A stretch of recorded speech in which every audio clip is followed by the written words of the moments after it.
તો બનાસકાંઠા જિલ્લા પ્રાથમિક શિક્ષકોની ધિરાણ અને ગ્રાહક સહકારી મંડળીની 66મી સાધારણ સભામાં ભારે હંગામો જોવા મળ્યો। સભાના એજન્ડા અને રજૂઆતો મુદ્દે સભાસદો અને મંડળીના હોદ્દેદારો સામસામે આવી ગયા હતા। બનાસકાંઠા જિલ્લામાં શિક્ષક સંઘના પ્રમુખ સંજય દવેના અધ્યક્ષસ્થાને સાધારણ સભાનું આયોજન કરવામાં આવ્યું હતું। જો કે સભા પૂર્ણ થયા બાદ કેટલાક સભાસદોએ 16 જેટલા મુદ્દાઓ પર રજૂઆત કરવા પ્રયાસ કર્યો હતો, પરંતુ ચર્ચા ન થતા હોબાળો મચી ગયો। સભાસદ સુરક્ષા પટેલે આક્ષેપ કર્યો હતો કે 10 વર્ષ બાદ સભા મળી છે અને એજન્ડા મુજબના જવાબો આપવામાં નથી આવ્યા।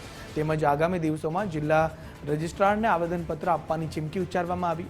તો બીજી તરફ મંડળીના પ્રમુખ સંજય દવેએ તમામ આક્ષેપોને નકારી કાઢ્યા। તેમણે જણાવ્યું કે 2000થી વધુ શિક્ષકોની હાજરીમાં સભા શાંતિપૂર્ણ રીતે એજન્ડા મુજબ પૂર્ણ કરવામાં આવી હતી।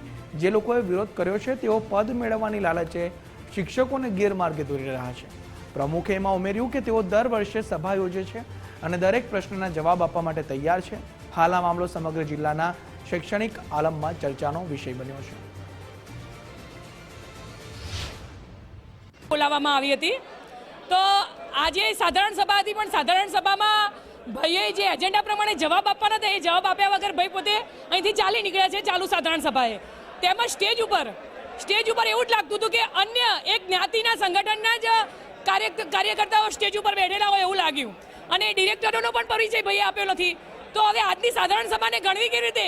એક સંગઠનનો કાર્યક્રમ હતો કે કોઈ સાધારણ સભાનો કાર્યક્રમ હતો?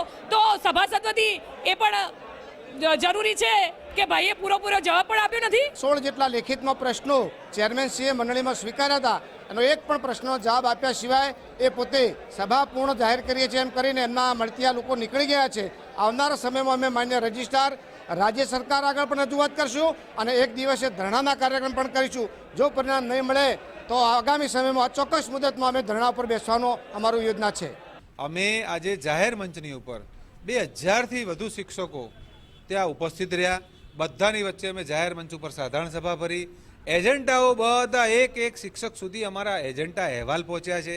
એ અહેવાલ ઉપર એ લોકો એમને અરજીઓ પણ આપી, જ્યાં એમને એવું લાગતું હતું કે આમાં અમારે પૂછવું છે એની અરજી પણ આપી અને એના તમામ પ્રકારના જવાબો અમે મંચ ઉપરથી એમને આપી દીધા છે।